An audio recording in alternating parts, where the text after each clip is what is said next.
You want to go ahead? Go ahead. I don't trust you. Why not? I really have lost trust with you through these last couple episodes. I feel like it's time that I let go. You let go. Yeah. Wow, that's beautiful. Okay. You give me your word? You give me your promise that you're not going to cut me off? I promise. You promise? I promise. You're going to make me think you promise? Come on in. Okay. Hi, and welcome to the We Should Talk More podcast, where two lifelong friends with not much in common try and get a little bit closer. And my name is Josh, the new host of the show. And here is my buddy, guest of the show, John Alzate. I just had a terrible like sequence of events. I couldn't reach my coffee, and then when I was able to grab it, I just like spilt everywhere. Oh man. I'm sorry. I'll have to clean. I'll clean it up after. My name is John. I'm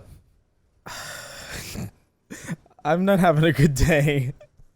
That's mostly what I've got. We are starting an hour You late. might say that I've had a bit of a failure this intro. You might say. Was that intended? Spilling coffee on the floor? No, but it makes sense. It ties It in. adds up. As it usually does. Yeah. Well, let me turn my phone on. Do not disturb. These Tinder messages will not stop. Continue talking. I'm just gonna quickly walk over to my computer. Yeah, don't worry. I'm just turning on Do Not Disturb. Yeah, I'm do not disturbing my computer. So today we're actually talking about failure, as John already indicated. So we have mentioned in the past that there are a number of events that have happened in our life that just he screams failure. And so we wanted to get a little bit more into it, and it was always inspired. But before we do, I just wanted to let John have his moment to take a sip of his coffee.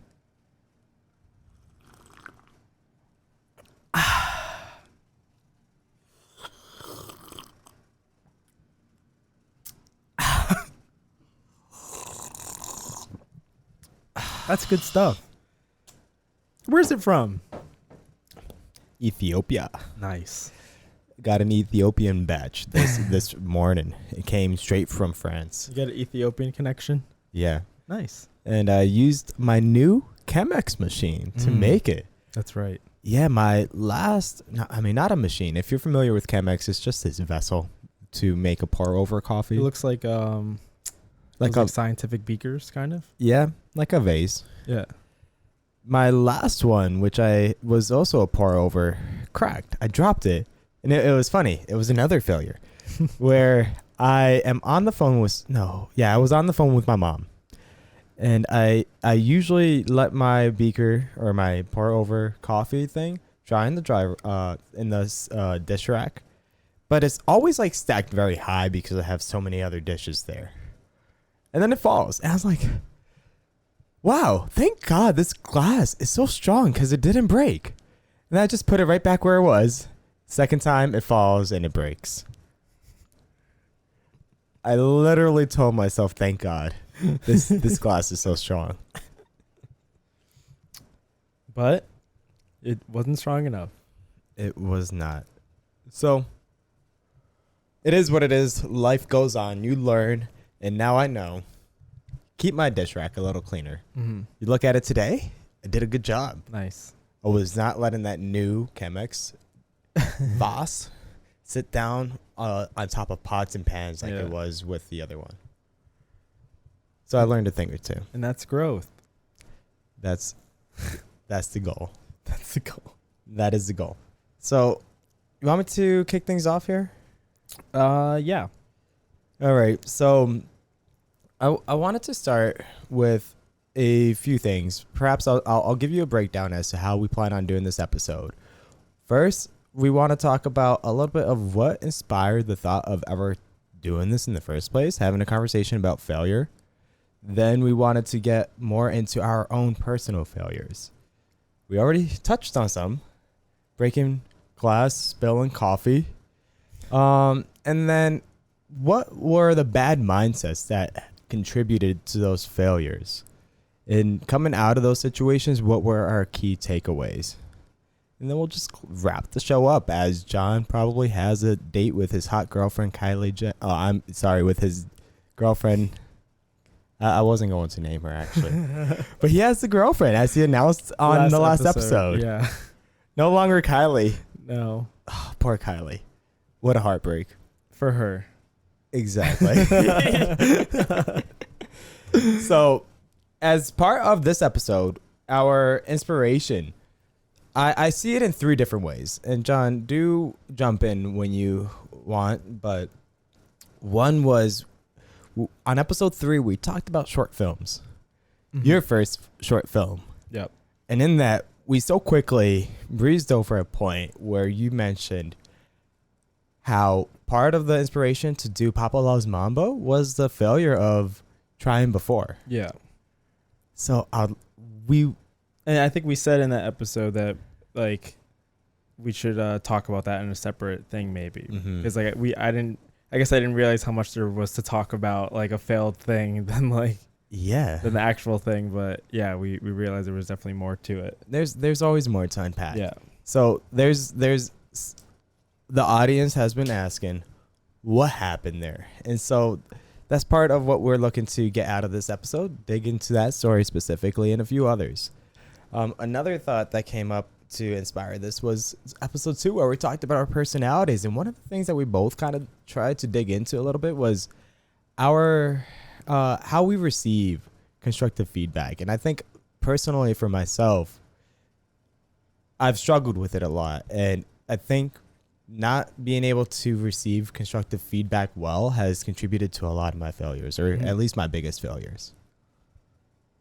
Then somewhere around like episode 5 or 6, we talked about meditation. And one of the things that we both did before starting that episode was meditate together. And in that meditation, one thing that came up was what unmet need invoked emotional response in any given scenario that you can think of at the time of that meditation. And that brings up some bad or concerning thoughts that you might have on yourself when you really dig into that, where you think, in John's situation specifically, he had a situation where he felt like he was getting very frustrated and annoyed with everything happening around him, and that was because he didn't think he had much control over a situation. And from that, he described that his want or need in life at times could be control. And he didn't like that. He felt a little uncomfortable. So I think with that said, a lot of failures do come about by not being able to find or meet the needs to have a more peaceful or solution that works for everyone. Not having a need met. Not having a need met, yeah. Yeah. Go for it, John. Okay. So I guess we can talk about the failures that we mentioned. I kind of already spoke about, as Josh mentioned, the first failed short film in our first episode, or the episode that we did about short films, which you can watch.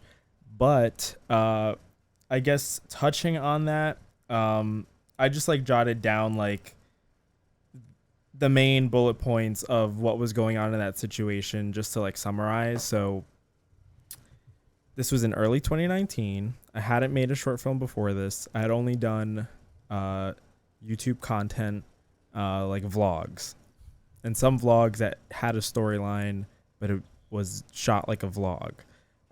So I basically broke it down like this because I wanted to compare, because I had 2 failed short films now. One that we haven't really spoken about, and I don't think we've spoke about at all yet, which is one that I was doing the fall of 2020.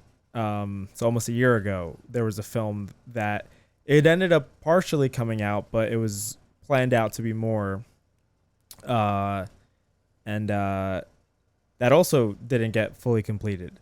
So I wanted to like compare, I guess, Side by side, like the circumstances in each and like why one happened and how the other one also happened.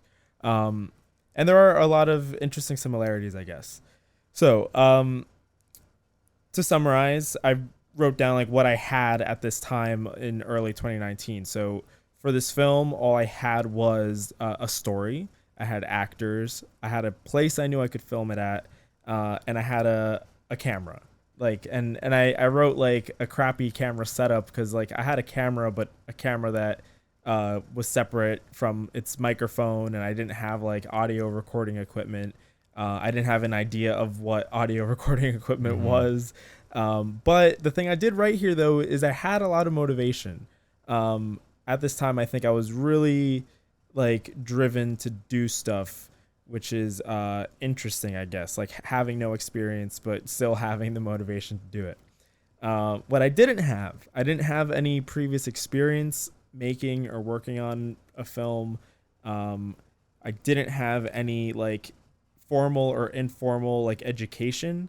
And I wrote that simply because like I don't think you have to go to like film school, but like I wasn't immersed in like watching stuff on YouTube, like self-educating or like reading books like on film as much as I would say I am now, maybe.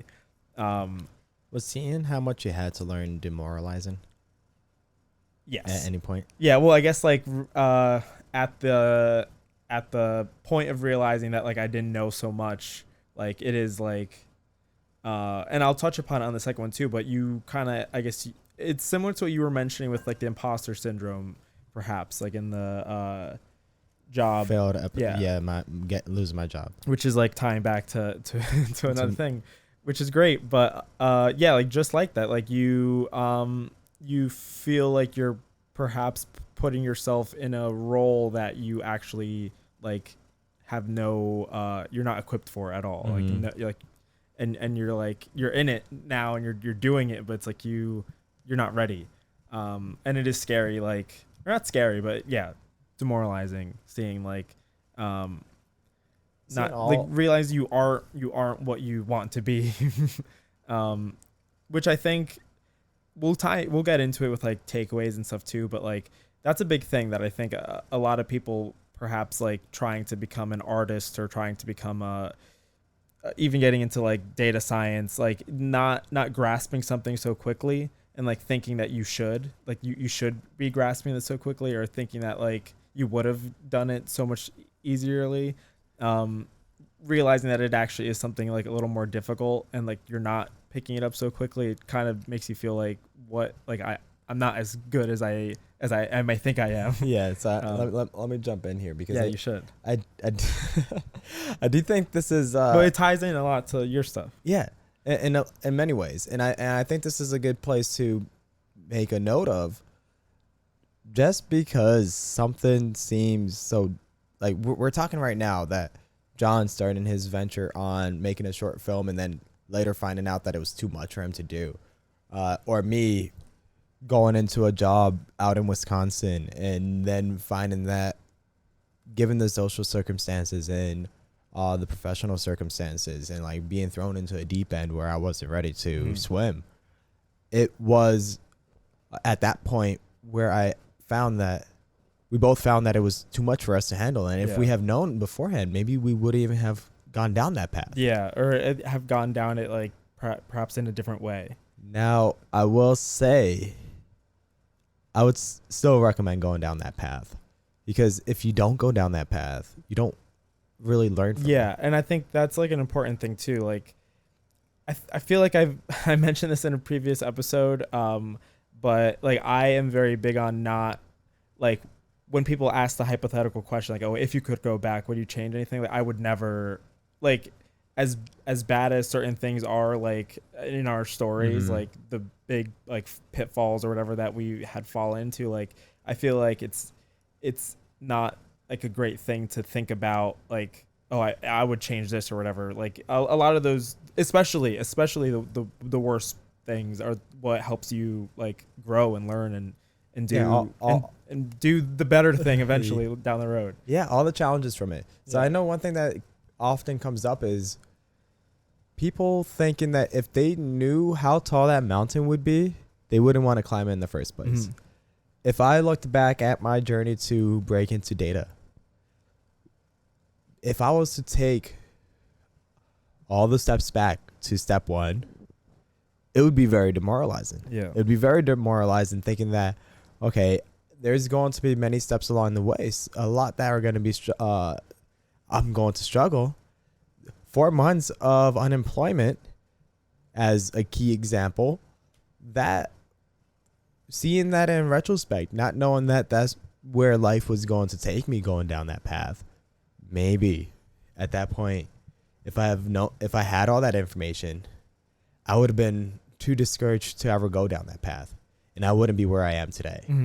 I'd be far from where I am today. Yeah. And I'm sure glad that I wasn't discouraged. Sometimes it's better to not worry about that and still be ambitious enough to go down the path and see what comes out of it, regardless of getting discouraged by other stories of where people may have failed and where people may have achieved. Yeah. And I think that's something that I might have written down for one of the takeaways, or at least something I was thinking about, like comparing your trajectory to other people too is like probably one of the worst things to ever like spend your time doing, I think. I mean, it is inspiring. Like you see how, let's say someone who like quickly broke into like data, perhaps like they got like the best job like out of the gate or whatever. But to expect that for yourself is like a hard thing, like, or at least to hold those expectations so strongly. Cause like when you don't match like that same story, then you feel like, oh, like I'm not as good as this person. But it doesn't really matter because you're a separate person. You're on a different like trajectory than they are. Yeah. And not everybody will reach the finish line at the same time, but it's the fact that you're still going to the finish line. Yeah. Finishing the marathon, perhaps, instead of like, oh, I didn't finish this marathon first, but you finished the marathon. You still go, and you have a level of persistence by being able to stick it through. Yeah. And that touches on so many of our takeaways here. But let's take a step back. I know we did. Yeah. I feel like the takeaways is where it, like, maybe that's what we're thinking a lot about. Meat and potatoes are. Yeah, it is the meat and potatoes. I guess just to quickly summarize the first failed film, the main thing I just was thinking about is I didn't plan anything. And I feel like a lot of that came from a lot of arrogance, perhaps thinking that I didn't need to, that I already had everything I needed, and not really knowing how challenging something like that would be. But I mean, I did add something like, is any of the stuff that I mentioned previously necessary? Like a formal education, like a ton of camera equipment, all these things, not necessarily. Like there are really talented filmmakers who have made things like without any of that. But I think, again, like comparing yourself to someone else like that is not a good thing to do. My situation, the way my brain worked, like to do something like that is different than some other very talented person. And it shouldn't like take away from like my experience just because I failed and they didn't.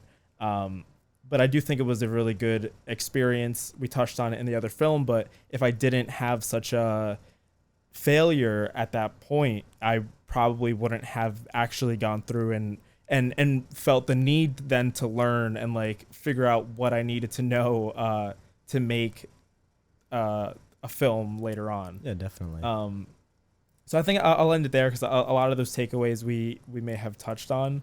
The thing that I kind of wanted to get into is the film that I attempted to make coming off of that. So I think a lot of the times when you feel like you succeed and you actually go through with something and you do it, the question comes like, what's next? Like, what's the thing that you want to do next? And I knew that I wanted to make another short film. We were in the middle of pandemic, though that didn't really discourage me at all. If anything, it may have made me feel like now I have time, I'm home, I can write, I can like learn more. I had like the resources now, the time now to actually like do something. And very similarly to Papa Loves Mambo, I actually had like a planned out script. I had a planned out outline. I had like a shooting schedule, like for what days. So like very different from the failed attempt where I had like nothing planned. Like this was planned, if not even more, from whatever mistakes made in Papa Loves Mambo. Day one, you were in it. Was I? You were in that film that was day one of us shooting with the interview. Oh yeah, that's right. That's right. So Okay, yeah. You actually were in the film. I think I didn't tell you anything about it though. you did tell me it was about a film, and that we even had. Well, I mean about like the rest of the film. We even had a rehearsal. We had a reading. Oh, did we? Yeah, in your backyard. Oh, that's right. Yeah, with everybody. Yeah. And then we went over read the whole script. Yeah. Yeah. So that's even that's like stuff that I had learned in like Pablo's Mambo. That's like we did that too. So yeah, went through all those steps. But we did day one, which was with you for like the first half of what that film ended up being.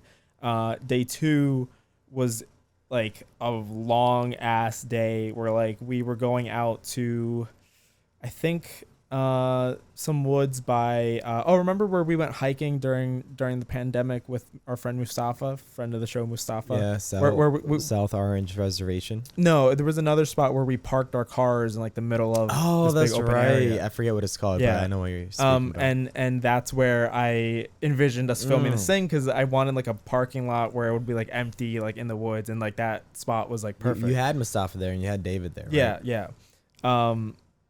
So that's where I had the location down, but it was a very stressful day in having to pick everybody up. So like since it was my thing, I woke up extra early. I bought like Wawa for everybody. I drove like to pick up David in the town that he lives. I'm not gonna maybe I won't say where he lives. I don't know if he would be comfortable with that. Actually, it's fine. It's a big city. He lives in Newark, so I drove to Newark to pick up David. Then I drove to pick up Mustafa, and then Alex and Aaron were gonna meet us there. I'm trying to think if anyone else there was like to help out. For some reason, I feel like Anthony was there. If he was there, that would be incredible. I honestly don't remember though. Jake. So Alex and Aaron had to get Jake, and they were gonna meet us there. Gotcha. And this was all really early, so like we probably got there like 9, and we were filming till like 4 o'clock. So it was like a work day, like out there. Gotcha. And I think this was in September. So it was like it was a lot, because like what we were filming was supposed to be like a big part of the film. So I wanted to do it like day 2 just to get it out of the way. But this scene, it included like a fight scene, which I had never done before. I think very similarly to the first film that I failed at, it was something that I wasn't prepared for, and I didn't.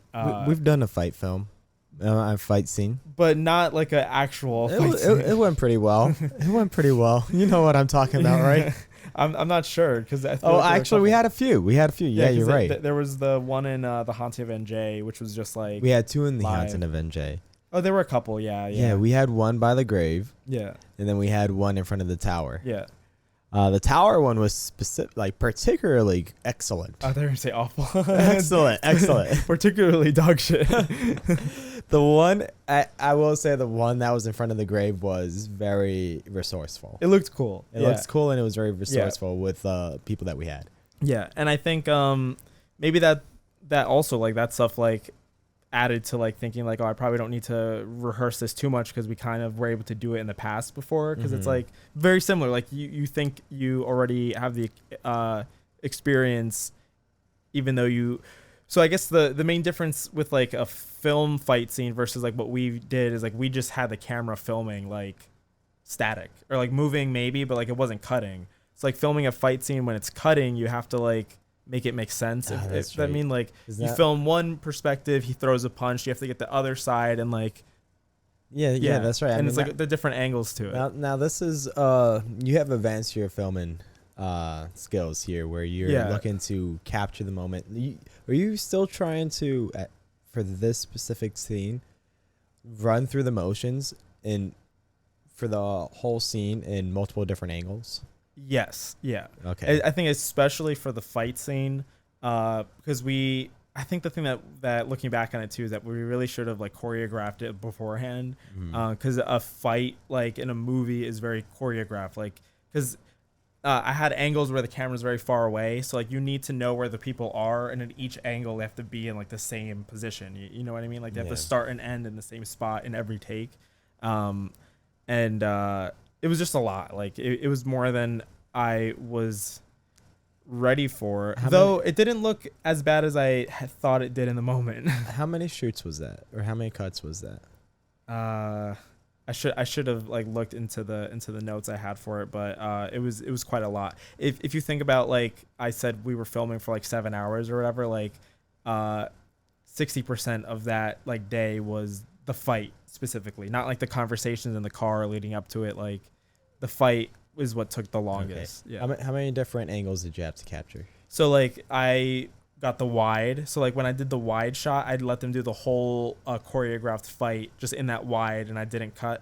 And then I did like a medium shot where I just got like Alex's perspective as they're fighting, and then a medium shot of just like Mustafa's while they're fighting. Okay. And then there were like, because there was a couple things that happened in that scene where like someone is in the background, like runs away. David, he like runs away. There's like a scene where Jake is like thrown on the ground, so I needed a shot of Jake on the ground. So there were a couple like. So there was minor shots, but there were 3 main shots where you had medium angled shots for Mustafa and Alex, and then also a wide shot for both of them fighting. Yeah. To capture both of them fighting. Yeah. Yeah. Okay. And then you had minor scenes to be able to catch on the side. What's like going on with the other characters. Okay. I think though, what made it more difficult is like we kept redoing it. So like, let's say of the wide shot, like you come 20 times, like doing it. Like it took a while because you're choreographing it along the way. Well, we had planned it before we started filming, but it's just like people were messing up. Mm-hmm. There were a lot of mistakes, which again, I think I mentioned this in the first short film thing. Like a lot of it is people just not, like they're not actual actors. Like I shouldn't expect them to pick stuff up. You didn't practice exactly. Yeah, that too. That's like a huge part of it. Not like previously practicing the steps that would be involved. Which I think if I was ever to do something that again, similarly to how we sat down and read the script, we would get people like not in the location, like at my house, and like do the fight like at the house. Yeah. Which is like we weren't able to do. And I think I did plan to do that, but Mustafa and David didn't come. So it was just Alex and Jake, and they don't fight each other in the film. So I'm like, I can't. Oh, that's kind of rough. I was like, I think it's fine then, but ideally that would be something that I would now think is like necessary instead of something that's like, oh, it's fine if we don't do it. I mean, you think about when people are filming a movie or directing a movie, they'll only have a space like reserved for maybe a day or a few days. Yeah. And they have to have everything prepared for once they actually do have that space available for them, that they come in and out. They get their shots and they can move on and go on to the next shot. And for that too, it's like they're paying to have these spaces, so it's like for them to have to come back, it's like so expensive because they're like, oh, like we don't want to have to pay to come here again or pay actors to do this again. But then now in my situation, like I'm not paying anybody anything, so to ask them to give up another day to come back here, like I wouldn't want to do that. It's like we have this one day, this is a day that we have to do it pretty much. Which is where the practice comes in. If you can get everyone together and actually practice and have everything prepared in advance, it can go smoothly. Exactly. Which I think is like, that's where I see a lot of the similarities between this and the last one. It's just like under anticipating like how much practice and like going through things and making sure like everything is like set before we actually are filming. Especially when you care about the content. Yeah. I will say though, like another big thing that was happening that day was just I wasn't a fan of Mustafa's acting. And it was because he was supposed to be like a tough character, and at first he was delivering lines in a very like silly way. Again though, like watching the film now, like his lines were fine. Like it wasn't bad. I feel like in the moment though, I was overcritical. Yeah, and I think there was just I guess so much going on that day, and like it was becoming so much longer than we expected it to be, and having to redo all these shots and it getting so complicated, and not, I guess, not knowing, since maybe because I never edited something that before, so I was like, I filmed all this thing, but I don't know if it's gonna be good. Like usually I'll film something and I'll know like how I can visualize how I can edit it, but like I didn't really know how to edit a fight scene because I never edited a fight scene like that before. So I was getting very like negative. I was getting like very down on yourself. Yeah. And there was a point while we were filming when we just like called it for a moment, and almost seemingly that we weren't gonna finish. Like I honestly like was at a point where I didn't want to do it anymore.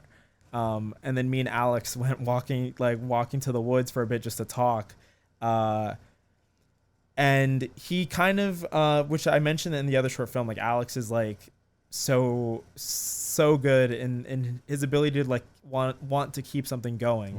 Like even if everyone else is like unmotivated, he'll be the one that'll like really push it back together. Yeah. So he really was like, hey, like we've been here for all this time, like we're almost done. Like let's just like finish it, and if it's bad, like we can figure something out, but let's at least like finish like what we started, because like we were close to being done, and let's just like finish it.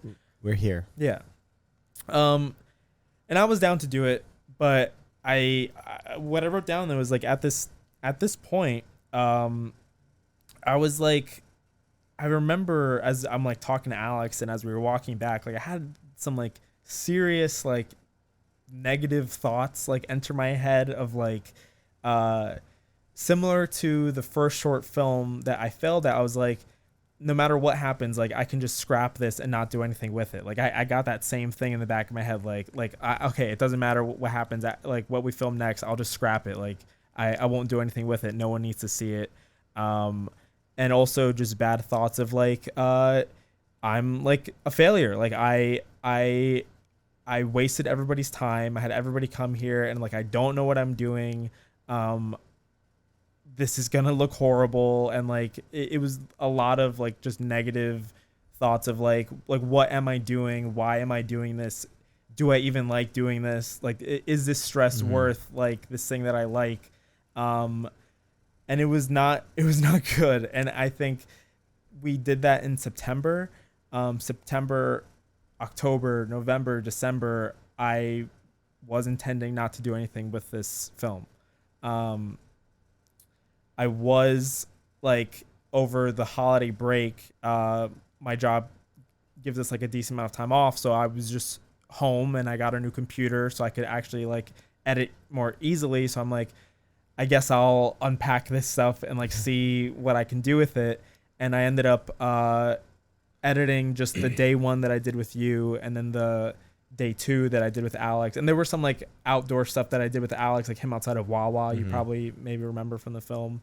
And that was done like earlier on. So like I was able to put something together that kind of made sense, like with like this first act and the second act like contrasting each other, maybe with like Alex wanting to get a job, and then you see like months later he's now like here.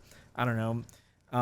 It was missing a lot of the actual plot that I had planned out, but I was able to just like do something with it, which is maybe better to say than what happened with the first film, where I actually never did anything with it. That's true. That's true. Yeah. And I still think that is one of my biggest failures in terms of like filmmaking.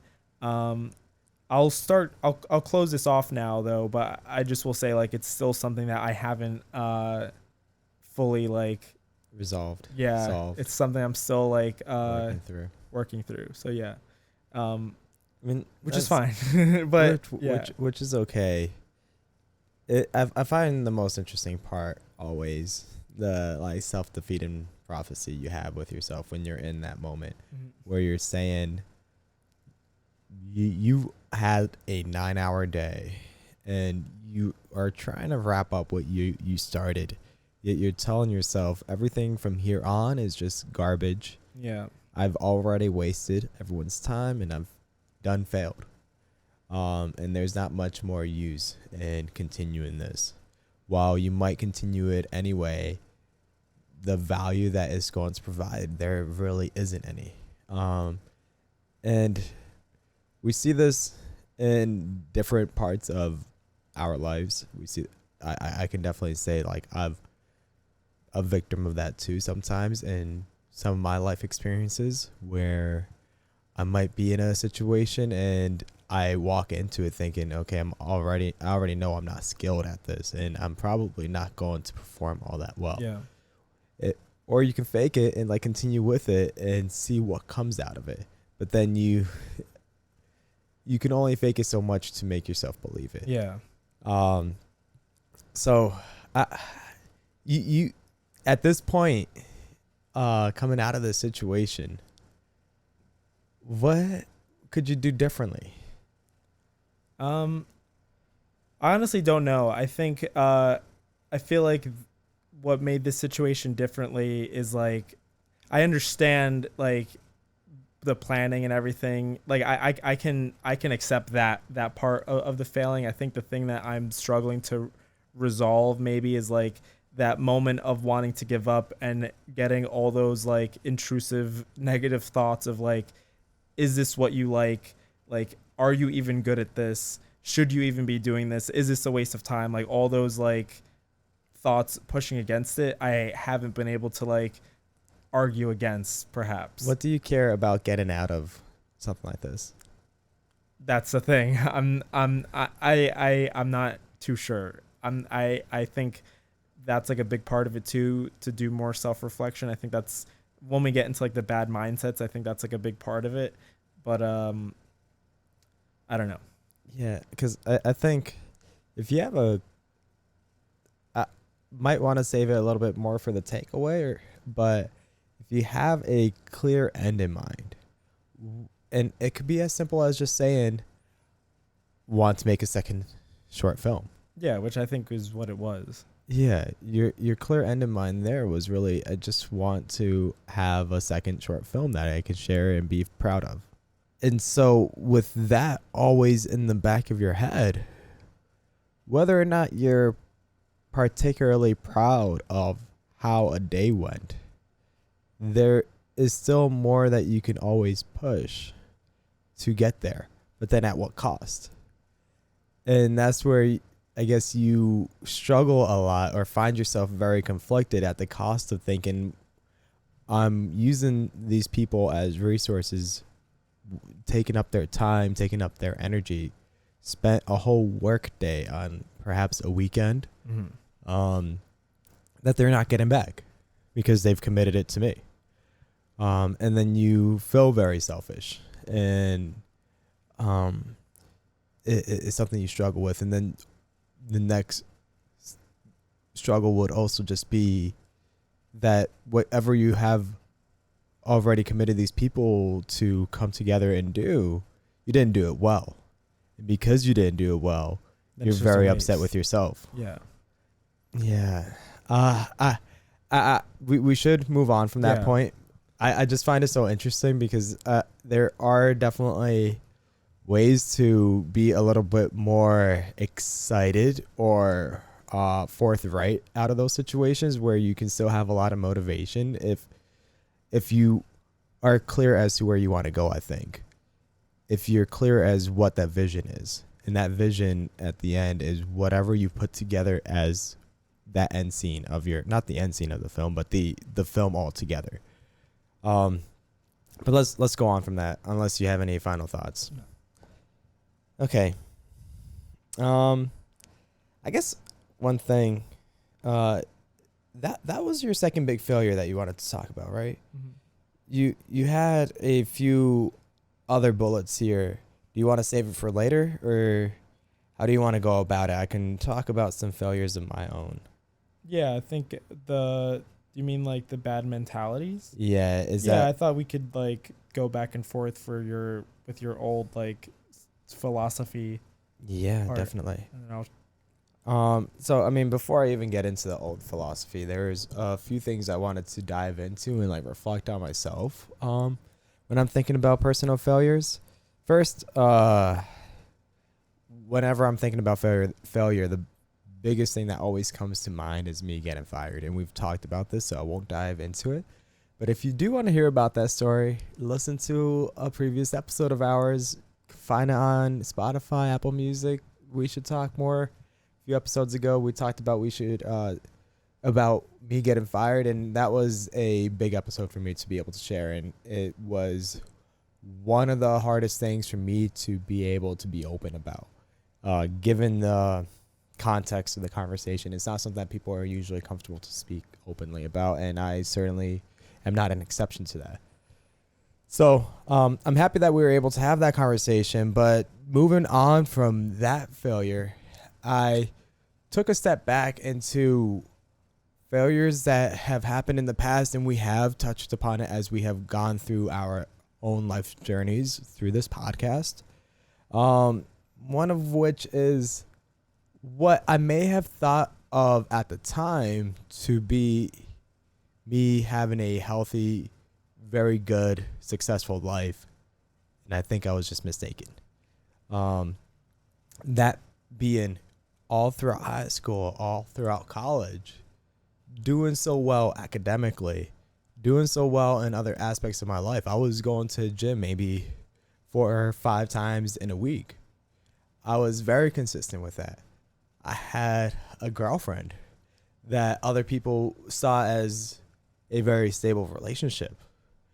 And like I already mentioned, I was excelling in most of my classes. But was I happy? Was I the best in my relationships? Did I make space and value other friendships in my life at the time?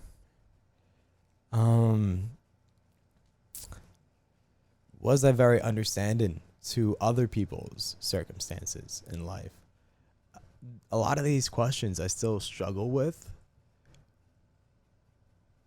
and seeing like incremental improvements on. But I can look back at vividly that I wasn't all that successful in many of these aspects of my life, where I wasn't very empathetic to other people I may have been interacting with. I wasn't there for a lot of friends, while other times it might come across as I was. I mean, I know one thing you always mentioned before me moving to Wisconsin is that I had a very friendly attitude where I had a good circle at NJIT. I had a good NJIT being my college that I went to before moving to Wisconsin. We've had this conversation before me, and John is one thing he was a little envious at the time was that I was able to make good friends with people around me at college beyond just our high school friend group.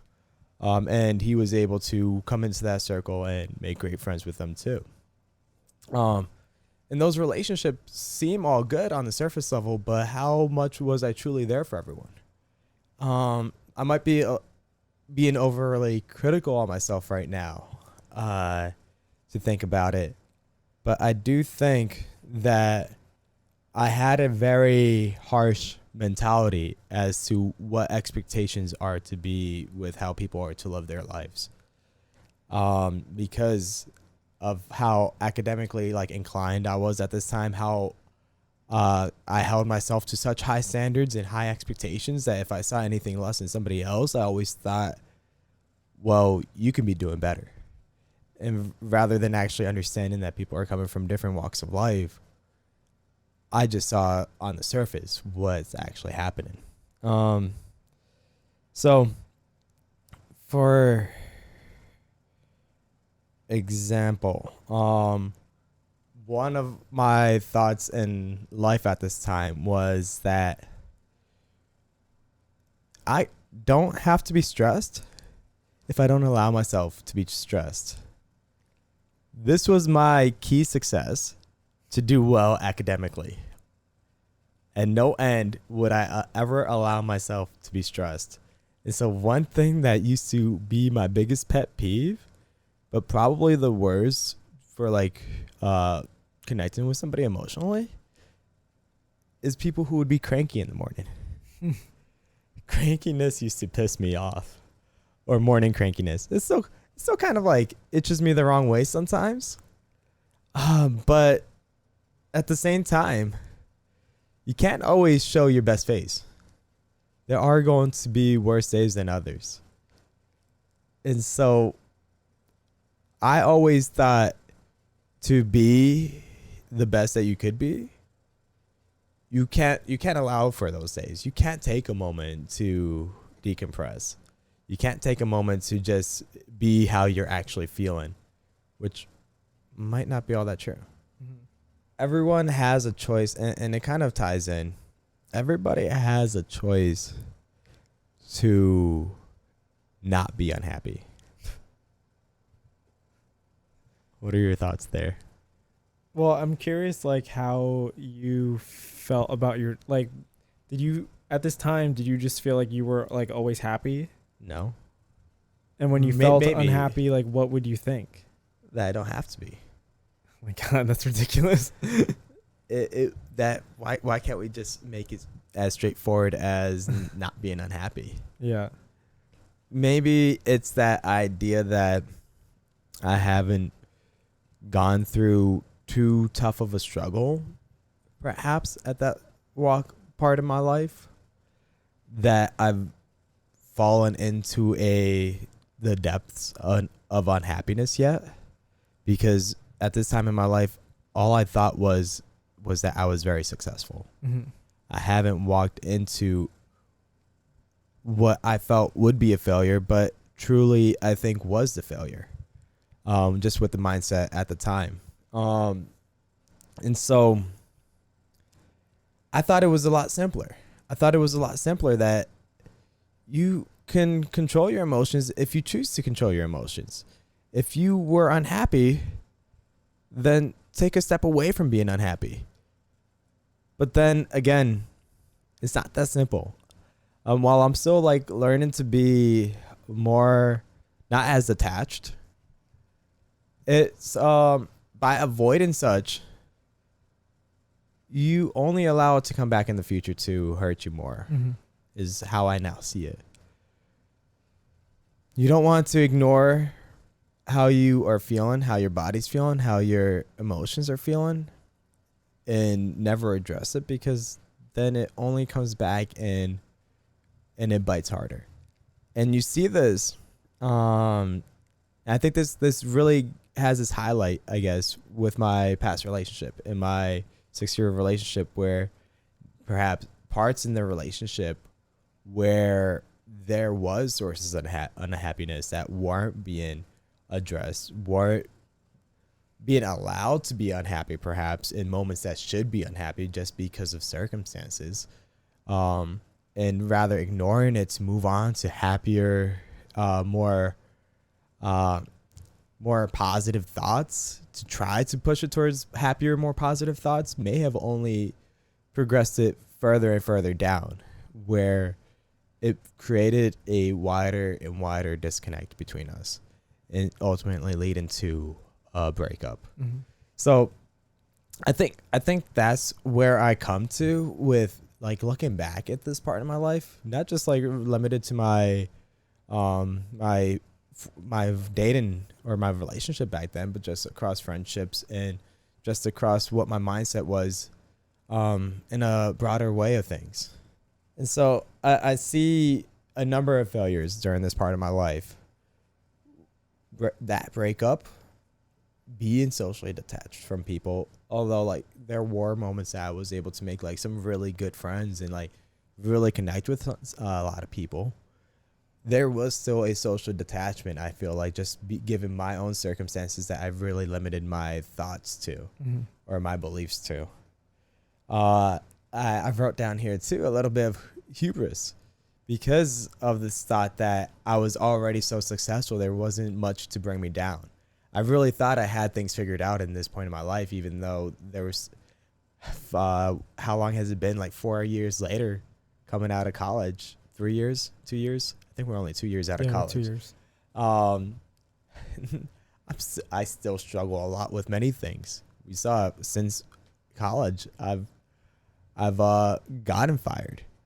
That was something that I never expected. Since college, I definitely have struggled with my new job. I've struggled with my job that I ended up quitting ultimately.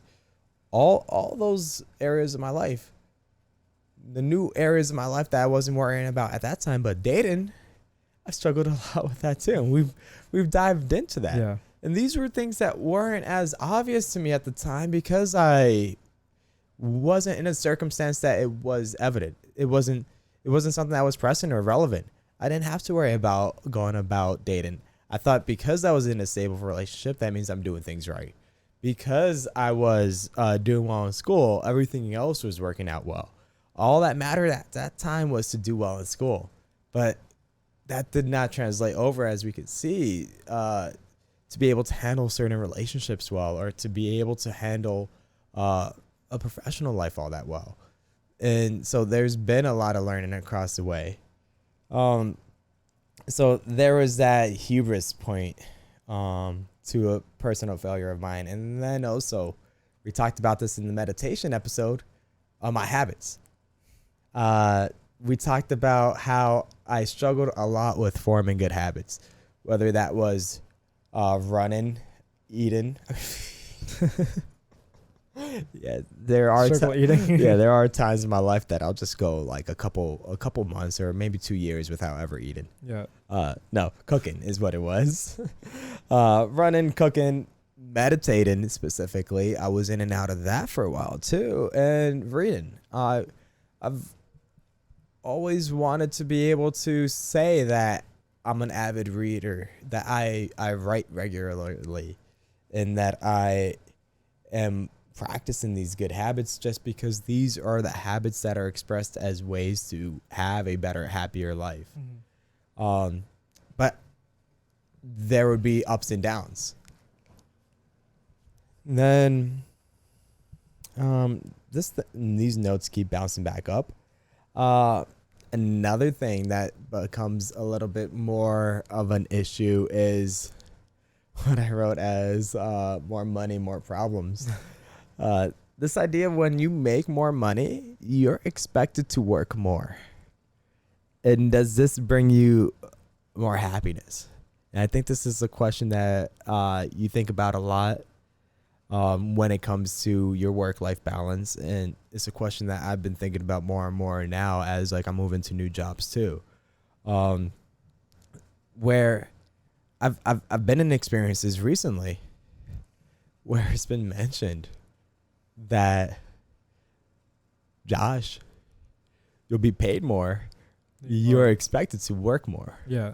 You can expect situations like this because your work is more impactful. Your work is more meaningful, that people will reach out to you at odd times in the day. And it's like, wow, like I do love contributing positively to a greater meaning than what I might be able to do by myself. But at what cost? At what cost does it take on my personal life? At what cost will it take on my health? And what cost will it take on my happiness and what I'm truly looking for? If it aligns with what I'm looking for, then I think I'm able to make that sacrifice happily. But if it doesn't, then that's where it's a struggle, and it might result in a failure. I think that's where it resulted in a failure when I got fired, because of the sacrifices that had to be made then. And then I think the last point that I just added during our conversation was AlzateFilms.com. For those who don't know, John bought the domain to AlzateFilms.com. And I very much encouraged him to. I was the reason why he did. We checked the domain, it was available. I was like, look, you got your merch. We can get this merch on a website. And I got you. I've been doing a lot of web development. I can do this in probably 2 hours. So I went about trying. I found an open source project where people set up an API with, it was Printful that he was using as his drop shipping service to be able to create the merchandise that he planned on selling for Alzate Films. To put onto your own personal website using a content management system. So I had all the pieces here. I tried putting it together. It just didn't work out as easily as I expected. And so just like the idea of John mentioning starting the project of his first short film and then fell and realizing how much he didn't know, I ran into very much the same problem here. And I think I could have been a little bit more resourceful in the way that I approached it, but when I was so far down the path of trying to do it in a do it yourself methodology, using code rather than using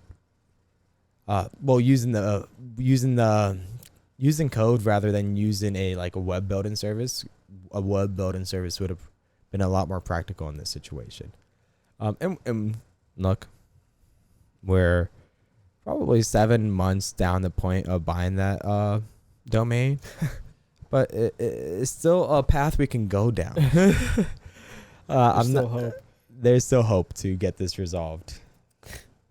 I think too, from my more recent work experience, there's been a more practical approach or realistic approach that I take in my work now than I think I've done in the past, because through my work at Epic, and I talked about this a little bit in Getting Fired, I didn't have I had a support structure around me, but I didn't really have a team around me when it comes to supporting the work that I was doing for that I was delivering. With the company I'm working for now, there's definitely a lot more of a team structure where deliveries are very much managed, and there's a more realistic mindset that I now have when it comes to going down the path of a project that I don't think I had before. And that outcome also comes with the many failures that I've had.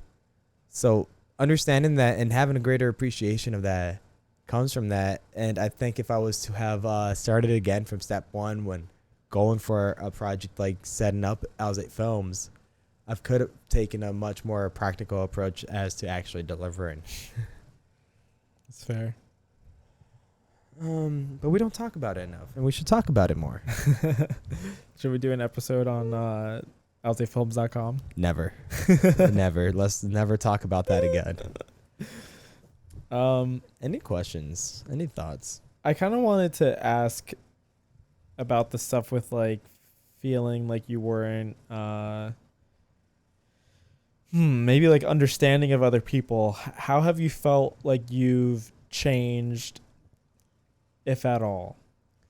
So I think I valued understanding others more coming out of my relationship. And that's not because my ex was holding me back from like valuing others. I think is more to the point where I set myself to an expectation that where I should commit my time and energy was towards my relationship and not towards my relationships around me. So coming out of that, I valued a lot more what it was to connect with somebody. And the smaller things that I didn't think were important at this time, communication with other people, understanding somebody else, being able to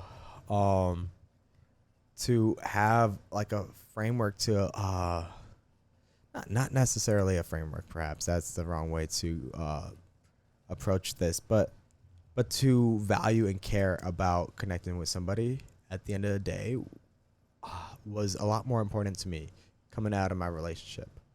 And so come my last year in college, that was something I was definitely focused on a lot. It was something that I was definitely seeing myself trying to actionably improve. And we saw this in my move to Wisconsin and just my outlook on life in general.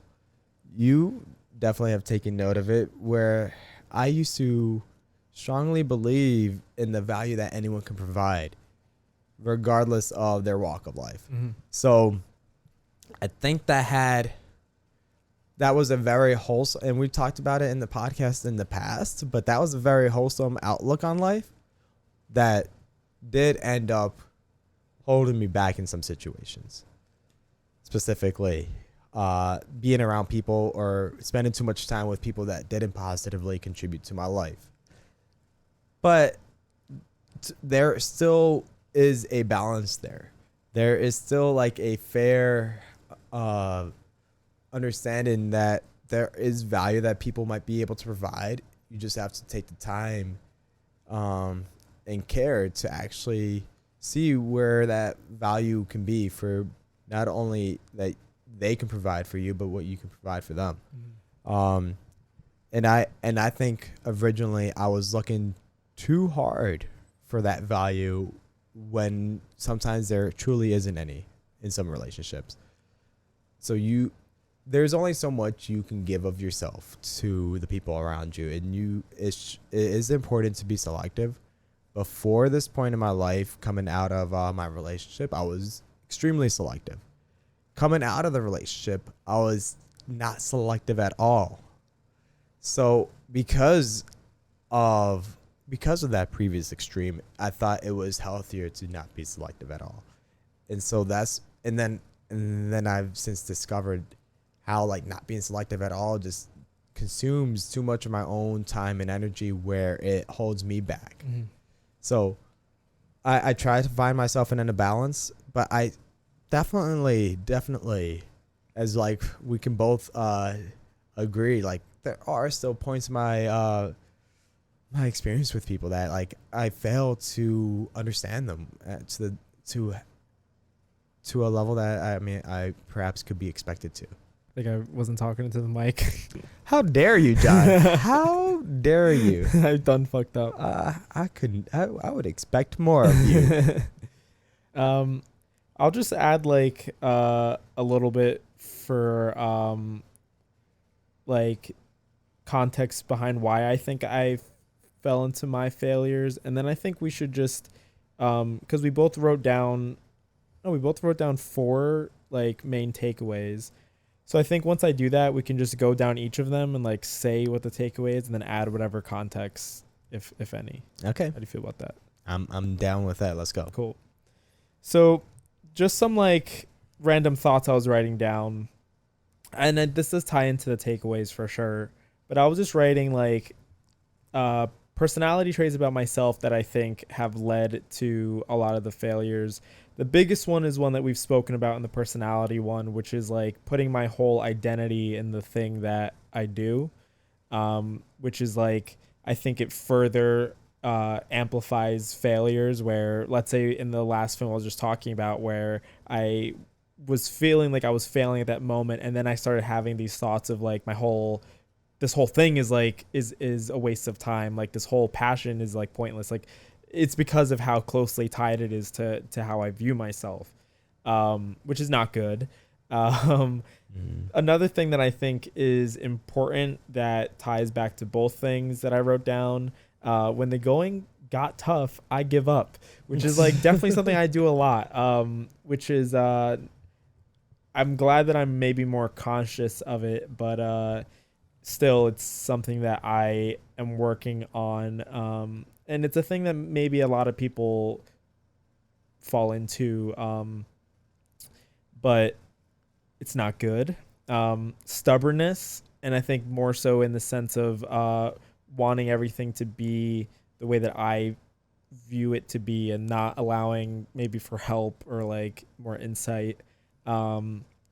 Commitment, committing myself to doing something and sticking to it, like following through with a film, or even just commitments that I make with friends, I think is something that I struggle a lot with. Maybe sometimes making too many commitments, and It's always fair. struggling to balance that. Communication, big thing. Being clear, I guess tying into commitments too, being clear, like if I think I can actually do this thing for you, or being honest about what the expectations are. And then finally, self-reflection, which is something, I mean, even with the question that you brought up earlier, something I don't think I do a lot of, is maybe like sitting down and just like reflecting on myself, and reflecting on what it is that I want, and actually trying to fix things instead of just letting them be the way they are. Yeah. So So yeah, I just that's probably stuff that a lot of people deal with, but I think those are the main contributors to a lot of the things that I've failed at. Yeah. I mean, in any way, do you feel like those failure points you've been able to improve on? I definitely think this year I've done a better job at not letting my passions be my identity. I felt that maybe like distancing myself so much from it with like not doing as much, and what I have done has maybe been a little more meaningful. But I'm not placing so much importance on it, perhaps. Okay. But I think that maybe that's the only thing that I've really like, since I've given it time with like not pushing myself to actually make anything. I've given myself time to like reflect on like understanding the difference, maybe that like I know what this thing is, but it's not who I am, and like allowing myself to do other things. Like this podcast is something separate from like filmmaking and painting and like other habits that I've tried to like pick up, or things that are separate, that are like who I am, that's not this one thing. Yeah.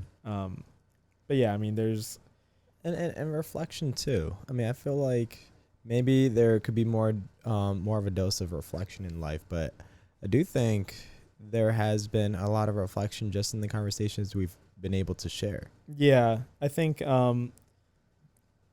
podcast has let me think about a lot of things that I probably wouldn't like talk about or think or like reflect about. Even like a lot of the failures that we're talking about now, I've never really like spoke about it with anyone. So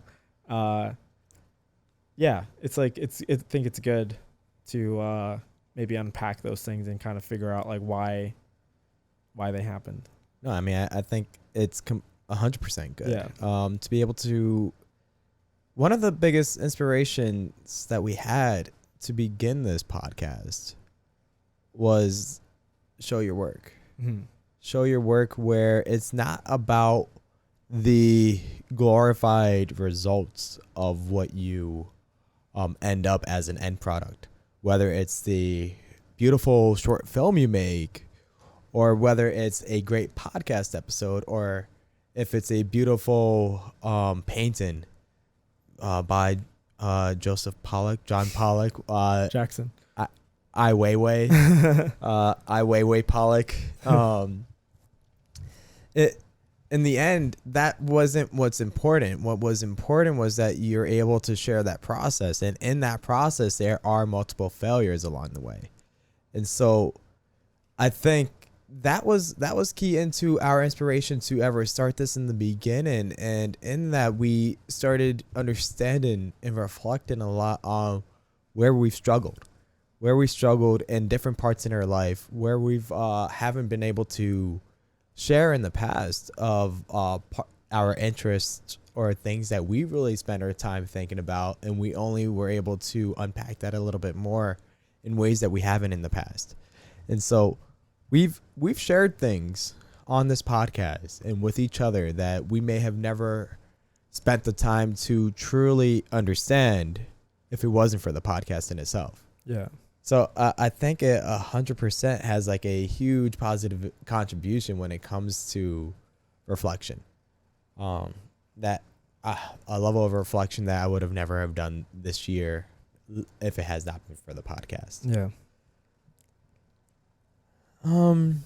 Key takeaways. Want me to start? Yeah. You just go down the line. Yeah. You're naive to think that you will never fail. If you walk into a situation with the prospect of not failing, you're more likely to fail. Yeah. Or rather, no, it maybe you won't.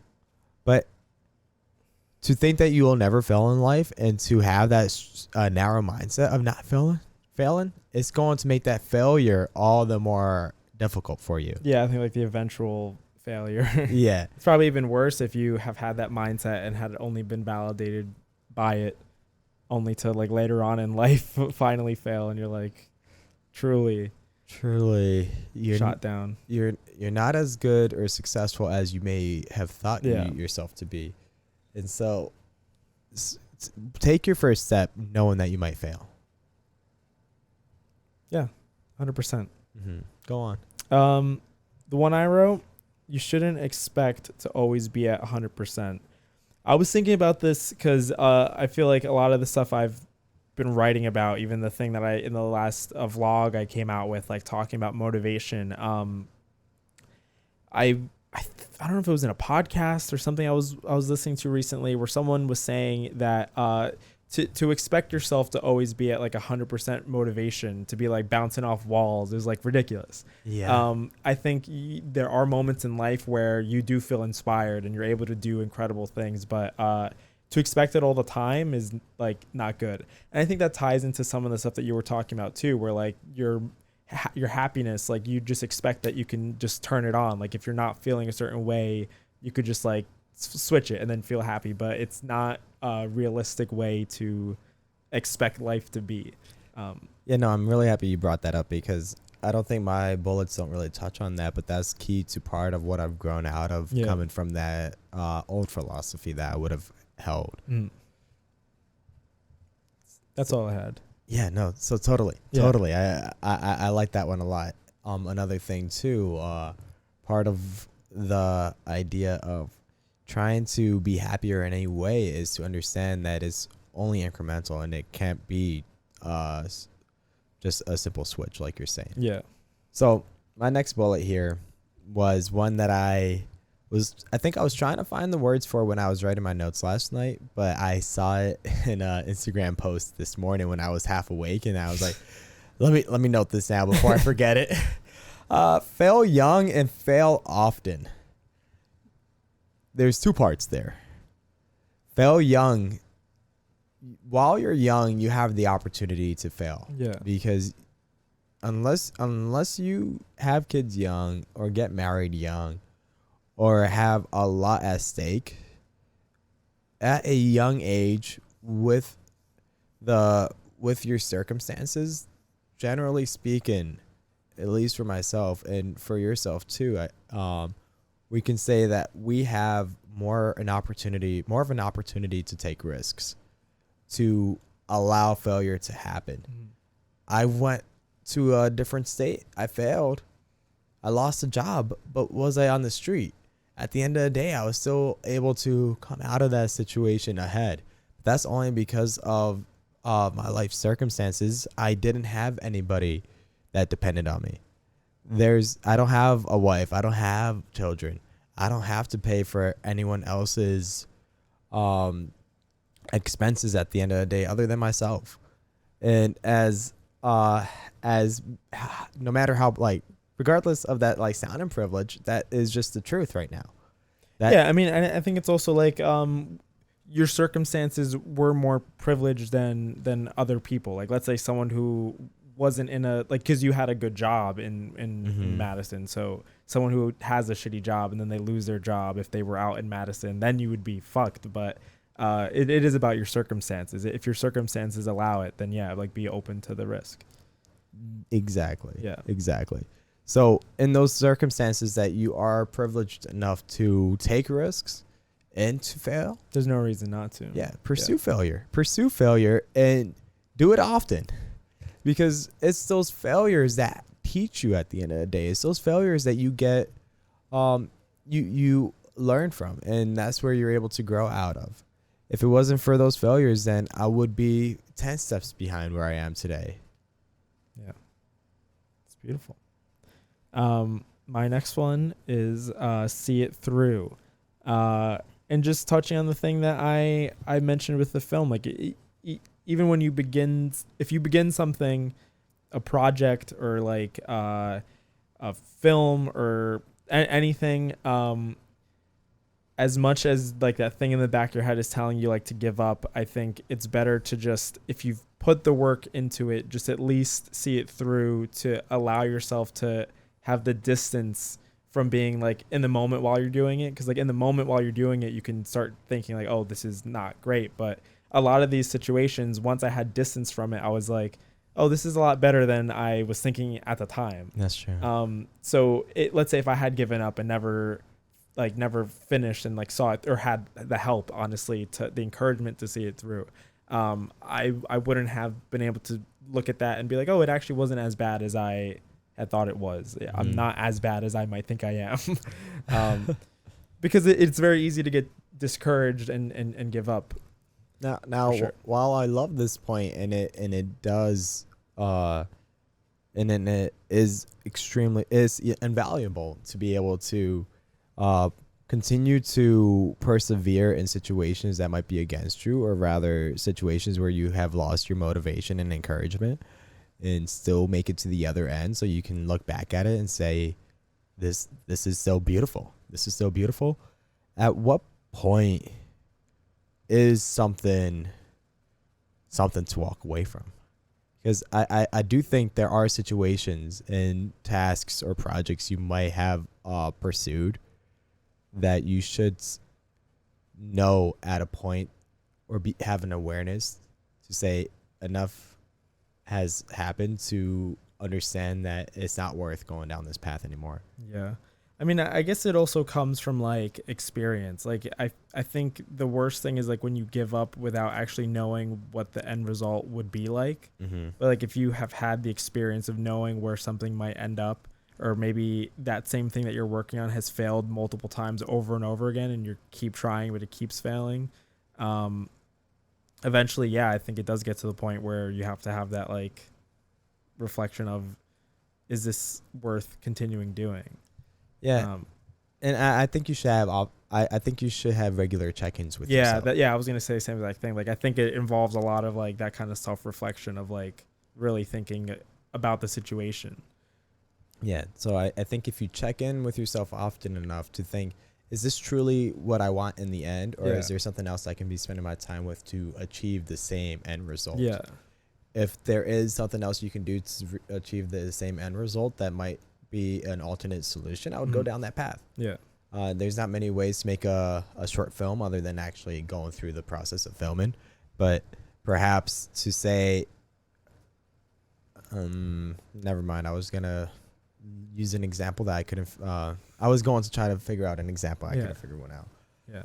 Or maybe we have the prime example of making your website, going down the path of trying to do it myself through all the bareback code. Might be a little more ambitious than I was ready for. So I could have had more check-ins with myself to say, okay, yeah, this is, I can continue going down this path, and I should be aware of what it's going to take given what I've learned so far. And I learned a lot pursuing that project for you. But at the end of the day, it was a project that I probably could have wrapped up if I had the persistence to continue to persist through it in time. But if I just wanted to get the end result for you, which is a functional website that somebody can go on and buy some merchandise for, some AlzateFilms merchandise, I could have checked in with myself much earlier to say, okay, let's just go down a path that is easier to do this, which would be a website builder. Okay. My third point is my favorite one, is to show up. You can fall down many times or fall off the path of different habits you might be looking to build, or different things you're aiming to achieve. But if you continue to show up despite having fallen off a path, or despite maybe not wanting to show up that day,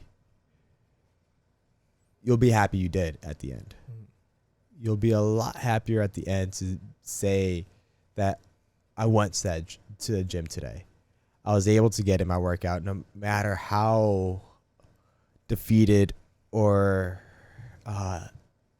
low on energy I felt today. I was able to get 30 minutes in to be able to get a quick pump. Just by being able to show up today, it makes it a lot less likely that you won't show up tomorrow. So coming and showing up on your bad days will pay itself forward in many ways. Yeah. Yeah. That's beautiful. That kind of reminds me, it's kind of just like my third point. Maybe. I think just around the idea of continuing to do something despite, I guess, the circumstances and like how quickly you're able to do it. Like, I think it's easy maybe to give up, but as long as you're continuing to push through it, there's a lot to be said about that. And like what I was thinking a lot about is tying into the motivation thing too. There's a lot more to be said with your ability to stick to something, despite how quickly you're able to accomplish it. I guess tying into that like analogy I use of like completing a marathon, like being able to actually just go through with it, no matter how fast you're able to do it, actually like following through. There's a lot to be said about that. A lot to be said about like the grit it takes to like go through those tough moments in life and continue going through. So like even a lot of the things that I might struggle with feeling unmotivated, and I'm sure a lot of people feel unmotivated or losing passion in things that they like doing, but the fact that you're able to still do it despite the struggles and still try and still power through no matter how long it might take you compared to anyone else, there's a lot to be said about that. And yeah, I think it's like, there's a lot of value coming out of a failure to be able to still continue on the next day. Yeah. You might fail one day, but you can still try the next. Yeah. And I like the example used of like the gym, because that's like very true. Like I think a lot of people, you go to the gym a week and then stop going. You're just like, okay, like I don't see, because it's like a lot of people too. It's like who never work out. They're like, I'll go like 2 weeks and I'm not seeing progress. Like maybe I'll just stop going. Or it's like, or they miss some days. Yeah. It's like, I missed a day and I'm not fat or ugly today, so I can miss tomorrow too. Yeah. Which only results in you slowly, progressively getting more and more out of shape. Yeah, or like less healthy. Yeah, and getting used to, let's say like one day becomes 2 days and then 3 days not going and then a full week not going. You just get comfortable like that. But to have the ability to keep going, maybe even when not seeing results, or maybe when you don't really feel like you need to, let's say like you said, you feel like you're healthy, there's really no need for me to go, but to stick to that like commitment is I respect that a lot. I think when I see people like that, I respect that a lot. Yeah, I think it takes a certain type of willpower. Yeah. And this is something that I mentioned to somebody who mentioned to me that they got a new job and they got a nice offer, but it only matched their previous offer. And I was like, that is great because you're moving out of the situation that you've left that you didn't like. But knowing the skills that you have and what you've been able to have offered to you in the past, in your circumstances, which is in a circumstance that you can take risks, it might be better to practice a little bit of willpower here, where you stick it through and see what can come, what new offers can come down the line. And that's not easy to do, because it's a lot easier to say, okay, I have this offer in front of me. It's going to pay me just as much as I've been getting paid. And it might be a work culture that I'm happier with, or it might be an environment that I'm happier to work with. So I am getting a leg up, but can you push yourself even further? And if you sit out long enough to take that risk, and not grab the first golden apple that you see, then you might find a situation that could be all the better. And you don't really know unless you wait. And unless you continue to push forward day after day, despite the what's the word that I'm looking for? Temptations. Yeah, thank you, John. The temptations that are in front of you.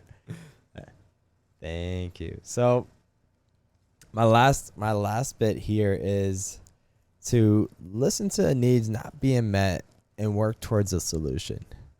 So I started the episode talking about this too, where often the thing that causes a failure is that there was a need or multiple needs that weren't met.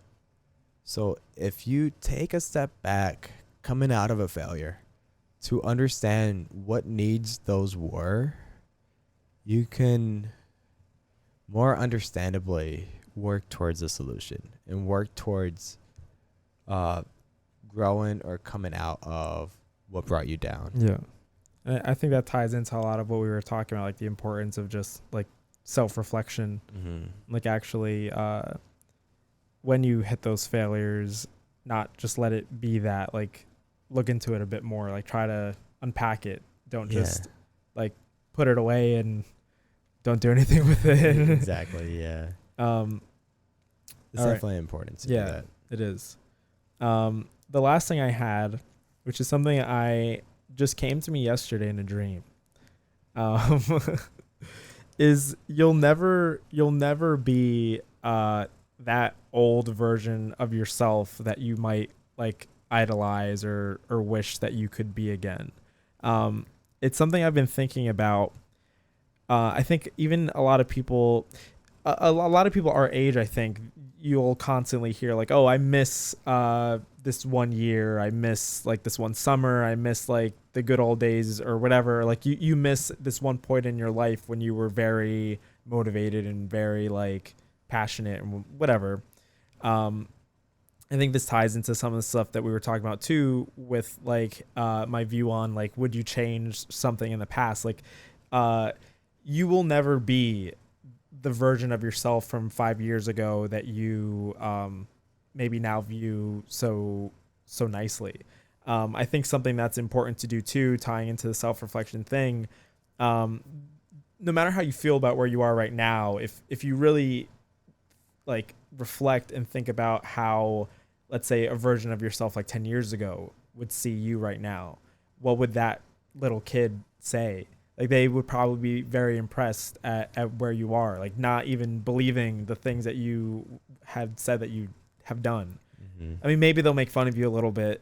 I'm sure they would, like a 11-year-old version. Oh no, a 13-year-old version of John. I forgot how old we were. Yeah. Or you would be like a 15-year-old Joshua. Oh my God. My God. But those that version of yourself, like I think it's a bad mindset to get into where you're constantly striving to reignite a flame that you had before. I think it's better to strive for the new best version of yourself, or just not try to recapture an old thing. I understand it. I do it myself, where I think about all the time, like we've spoken about it, how like in 2017 I was just doing things not caring, and I wish I could be that version again. But I think it's important too that I'm not that version. Like, and I can appreciate too that I'm not that version too, because there's a lot of good things not being that version, just spewing out shitty stuff. So I don't know. I'm so happy you brought this up, and it's a good way to close too, because we've talked a lot about checking in with yourself from what you've done before, but we didn't touch enough on the valuable point of like thinking ahead, thinking about those next steps, which is what we're shaping by checking in with ourselves. We're shaping our decisions going forward by understanding where we've fallen short in the past. But what's still important is to think about where you can go going forward 5 years from now, 10 years from now. What is 33-year-old John going to look like? What is 35-year-old Josh going to look like? Oh, yuck. But that drives your motivation forward. Yeah. Because you can see what you can do in 10 years. You can see what you've done in the past 10 years and how you can only continue to push that forward, continue to build up from that. And while you might not hit that target of what you might like conceptualize now, or can shape to conceptualize now is fine. Yeah. You might not hit that target, but at least you have a goal in mind. Yeah. And that goal in mind is what's going to continue to drive you forward. Yeah. Just like I was trying to touch upon earlier, with the goal in mind of making a short film, a second short film, maybe a third short film. It makes it all the more motivating to be able to put the pieces in place and actually act on it. To be able to see in 10 years from now, we'll be on the moon, we'll be in Mars, and have created perhaps a living amongst Tesla robots. That as ambitious or crazy as that might sound is what might be able to continue to drive you to keep pushing the needle forward. Yeah. Which I think is really important, like to push that forward and not bog yourself down with trying to be something old. Yeah. So with that, I would say we've checked in with our failures, but let's not dwell on our failures. We've failed. We can be very critical of ourselves, of what we talked about today, but that's only something that we can continue to push forward and grow from. It's beautiful. Thank you, John. That's classic. Yeah. That's a classic should talk more ending. I love it. Please tell the audience what they have to go do now.